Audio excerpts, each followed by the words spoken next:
les défenseurs anglais. Tout à fait d'accord avec essayer de les provoquer et voilà, essayer de faire beaucoup de fautes, de pousser à faire beaucoup de fautes aussi. Voilà, donc je pense qu'avec ces stratégies-là, on pourra avoir quelque chose, quoi. Et c'est aussi d'être très, très, très solide derrière parce que ça va être très vite aussi.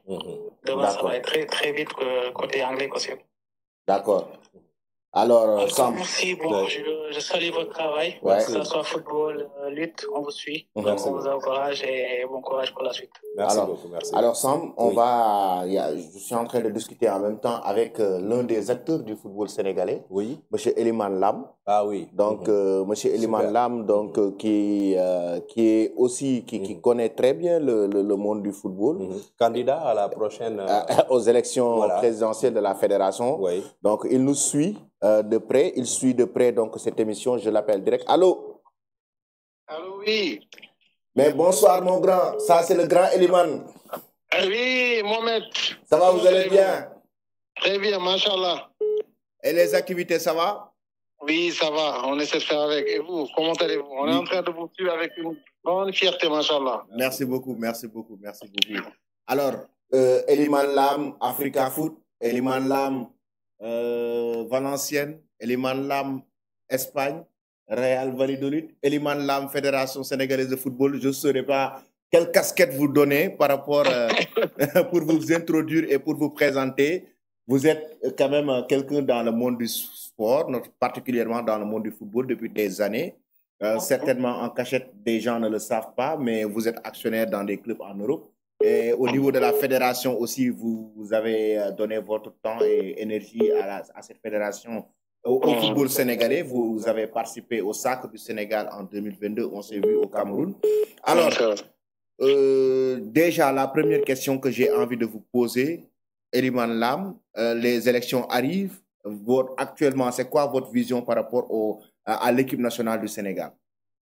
Oui, Lamine, Mohamed, comment allez-vous? Merci beaucoup, merci. Moi, là, je vais participer en tant qu'Eliman amateur, comme tant d'autres. Et sincèrement, on est en train de suivre vos émissions et on félicite Eric Favre quand même. Merci. Eric Favre TV, vous êtes en train d'avoir un excellent travail concernant le football. Et c'est tout ce qu'on vous souhaite, et tout ce qu'on souhaite au peuple sénégalais. Merci. Oui, ma vision, elle est claire. Ma vision, elle est claire pour le football sénégalais. Et je dirais, comme tant d'autres, vous, les journalistes, les amateurs du football, chacun dans le monde du football a son mot à dire concernant le football local. Parce que là, on parle même plus du football international qui est en train aussi d'avoir un nivellement extraordinaire avec une très bonne ascension.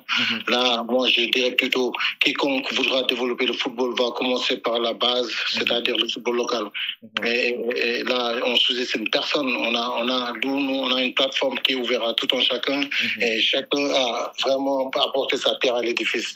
Et on est ouvert à écouter tout le monde. Et là, c'est ce qu'on est en train de faire depuis pratiquement des années. Et là, on tend vers des élections, une assemblée générale au mois d'août. Et Inch'Allah, on va voir qu'est-ce que ça va donner. Mais là, on a une vision claire de développer le football sénégalais, notamment le football local.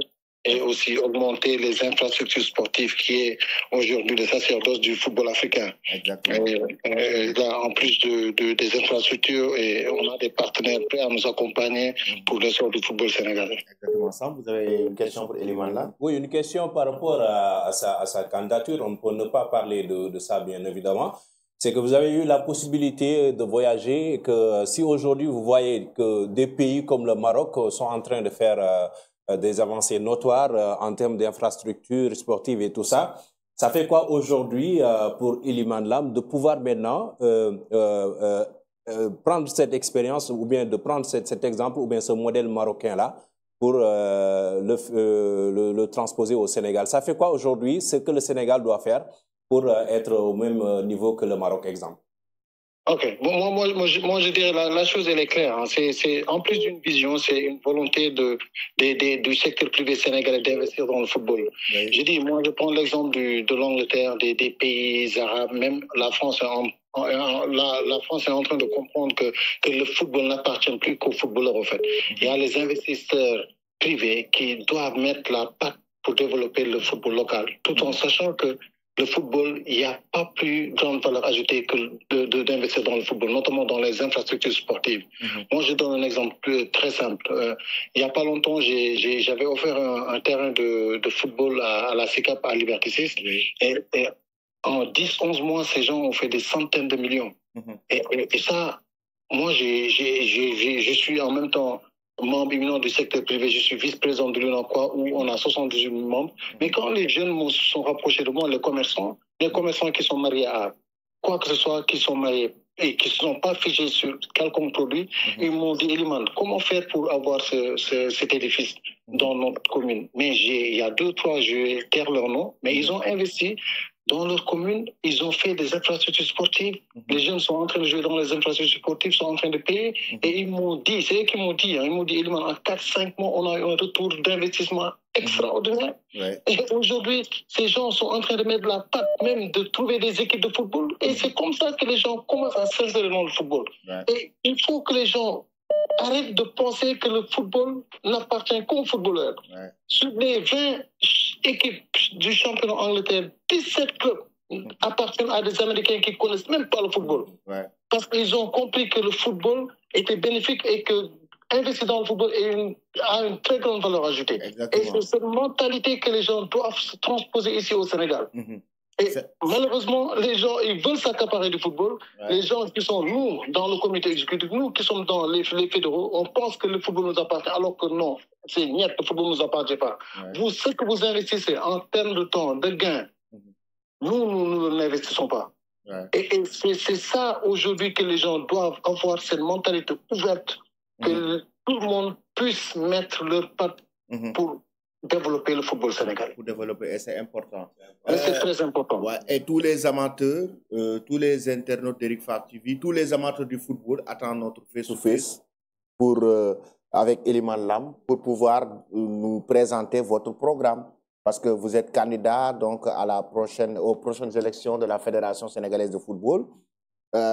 Les Sénégalais attendent avec impatience de voir le programme détaillé de M. Eliman Lam pour qu'ils puissent comprendre un peu aujourd'hui c'est quoi le projet, c'est quoi votre projet, c'est quoi votre vision par rapport au football sénégalais. Et je pense que cette interview, on va quand même vraiment l'élargir pour qu'on puisse le faire, comme ça, pour qu'on puisse le faire vraiment en grand format pour que les Sénégalais puissent comprendre et puis les acteurs du football puissent comprendre votre vision par rapport au football sénégalais.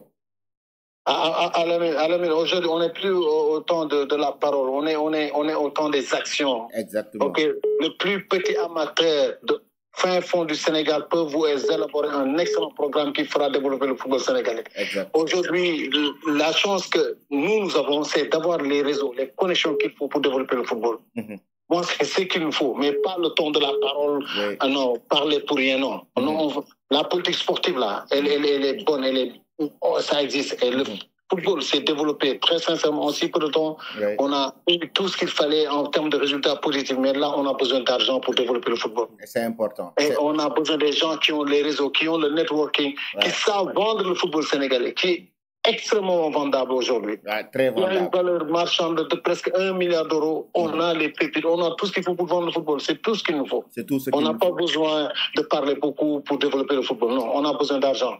La main dans la poche pour que le football se développe. Pour que le football se développe. Et on va essayer d'amener encore une fois notre pierre à l'édifice pour que le football se développe, Inch'Allah. Inch'Allah. Alors, Eliman, pronostic pour ce match Angleterre-Sénégal? Moi, je mettrais quand même un 2-1 pour le Sénégal. C'est 2-1. 2-1 pour les Lions de la Teranga. Inch'Allah. Inch'Allah. Alors, en tout cas, tous les amateurs attendent notre interview avec Eliman Lam sur Eric Favre TV pour nous dessiner votre projet et votre vision par rapport à la fédération. Merci beaucoup et bonne soirée. Merci beaucoup. Merci à vous. Merci à vous de gérer. Merci. Ok, bon match. Merci. Donc, c'était Eliman Lam qui est candidat aux élections de la Fédération sénégalaise de football et qui veut donc participer notamment à ces élections. Lui qui fait partie d'ailleurs du comité exécutif donc de la Fédération sénégalaise de football. donc qui est actionnaire à Valenciennes et puis Real Valladolid en Espagne et président de Africa Football. Alors Sam, je vois que quand même là pour le moment, beaucoup de Sénégalais réagissent par rapport à ce match. Surtout, c'est parce qu'il y a des noms au sein de l'équipe anglaise, quoi. Il y a des grands noms. Il y a des grands noms, hein, de très grands noms. Et il y a aussi la petite histoire, l'ironie du sort, on va dire, cette défaite face à l'Angleterre en 8e de finale de Coupe du Monde. Mais aujourd'hui, les contextes ont tellement changé. C'est pas aujourd'hui une équipe du Sénégal qui vient chercher une revanche face à l'Angleterre, mais toutes les deux équipes sont en reconstruction. Ils veulent préparer aujourd'hui les prochaines échéances qui sont assez importantes comme la Coupe du Monde. Donc je pense qu'il y a de vrais noms, mais chez nous aussi, on a des joueurs et des arguments à faire valoir. Exactement. Allô?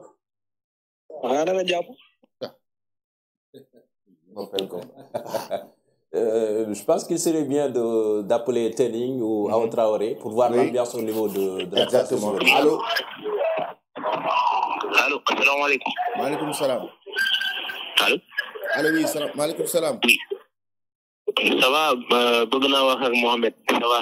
Waa ayca yaa ngi wax ak moom ñu ngi lay déglu. ñaari Mohamed yëpp a ngi lay déglu.